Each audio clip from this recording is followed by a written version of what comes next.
I'm Goren of Merton, and yes, I'm a goose. I have an opinion on everything, and you have a lot to learn. Kerry, I'm not going to canvass in the public domain conversations that I had as Deputy Prime Minister with the then Prime Minister. I'm not going to I'm not going to canvass the contents of the conversation I had with the then Prime Minister Kevin Rudd last night. These are things between two colleagues working together, and that is how they should remain. They are private conversations, and I respect the privacy of the conversation. For the wise and intelligent. To humans, those events of the Thursday, they just set me off. You cannot stab a guy in the back, then preach loyalty, morality, integrity, and expect to lead us. So what's at Merton? It's where I live. It's the haven. Back to first nature, where one is in touch with the inner you. It makes one wise. And with wisdom comes awareness. Awareness to see what's behind the events, the motives, and to speak out. It's all Kerry, wrong. I'm not going to She'll canvass do it past again. conversations when I was Deputy Prime Minister with the then Prime Minister. Pearly white, just a jackknife and smaller mining has companies. old Maggie. The war appears to be over. And it keeps it out of sight. You know when that shark bites with his teeth, baby. That Thursday night, she was Rudd's right-hand man, had his trust. She was in the Gang of Four, was party to the decisions. And told him of your concerns about the government going off the rails. Did you identify clear things that you felt? She's been manipulated by faceless men. This government is so hopeless that just a month ago, in panic, they sacked their own Prime Minister. And what's this?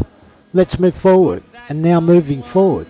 So overplayed with such monotony, hiding the real agenda. And now we have a way forward. That moves Australia forward. And now we have a way forward. Moves Australia forward. To move forward, to move forward, to move forward, to move forward. It's a cloak and dagger approach, gives a false sense of security. It's a shark disguised as a witch, casting spells. This is the real Gillard. Be warned, it's a dangerous path.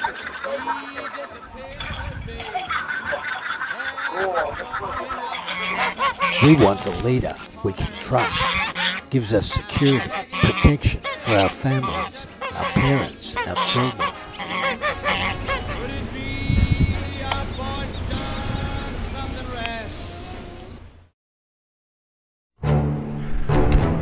With the latest developments, there is the way to reinstate the only statesman politician this country has seen since Menzies. That is not in prospect because we have a Prime Minister and I am the Foreign Minister. Some senior ALP figures think the Prime Minister should bring on a spill. The deception continues. She lied about the carbon tax, lied about the asylum seekers, lied about her support for Rudd. She has to go. Ukraine and a number of other faceless men have publicly attacked my integrity and therefore my fitness to serve as a minister in the government. When challenged today on these attacks, Prime Minister Gillard chose not to repudiate them. I can only reluctantly conclude that she therefore shares these views. We want a leader we can trust, gives us security, protection for our families, our parents, our children. On Monday, I want to start restoring that trust. That's why I've decided to contest the leadership of the Australian Labor Party at the ballot in the caucus of the Australian Labor Party on Monday. I want to finish the job the Australian people elected me to do when I was elected by them to become Prime Minister. And so it should be. Give your support, get Australia back on track.